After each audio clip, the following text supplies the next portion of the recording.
you have, or it could be someone you have in your life. And it's a constant reminder of God's goodness and grace in your life if you'll just stop and take note. How about internally rehearsing a story? Take the time to go back, think through it, retell it, tell it to yourself, because the more you tell a story to yourself of God's work, the more likely it is to overflow from your life.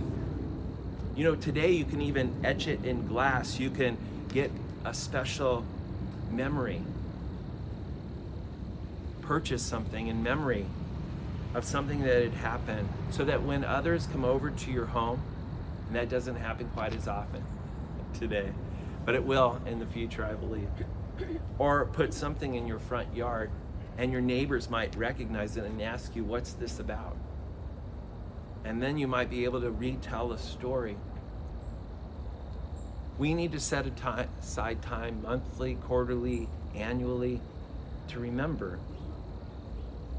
But when we remember, let me encourage us to remember that, like Joshua, Jesus also commissioned us to testify. The Gospels, in a sense, are a memorial of what Jesus did.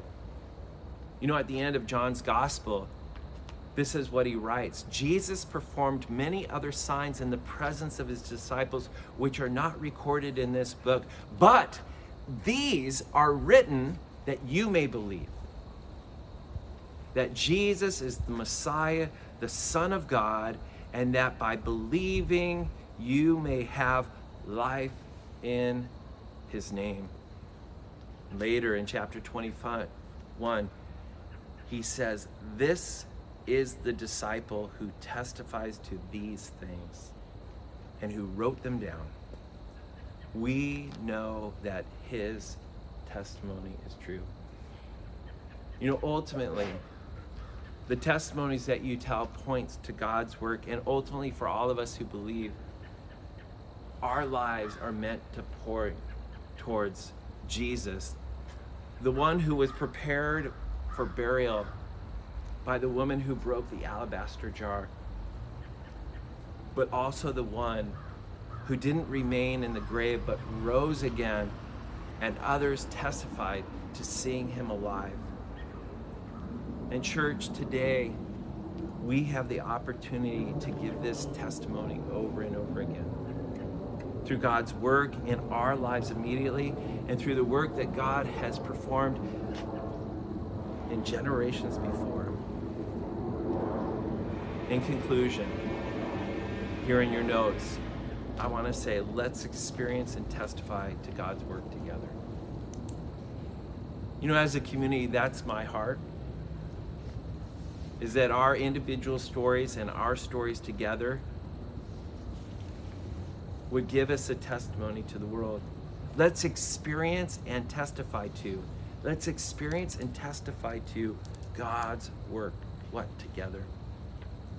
I love here at the end in verses 23 and 24 how Joshua says, the Lord your God did to the Jordan as he had done to the Red Sea.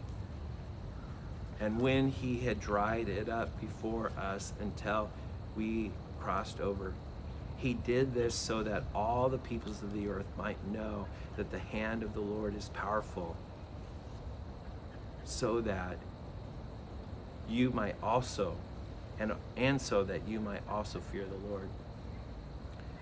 You know, when you have one individual testimony about how God changed your life,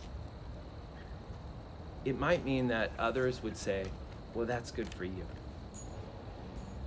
But when they meet a community of people who talk about how their lives have been changed, and you know, when I think of the beautiful mosaic of testimonies that God has brought together here, and the diversity of people who've been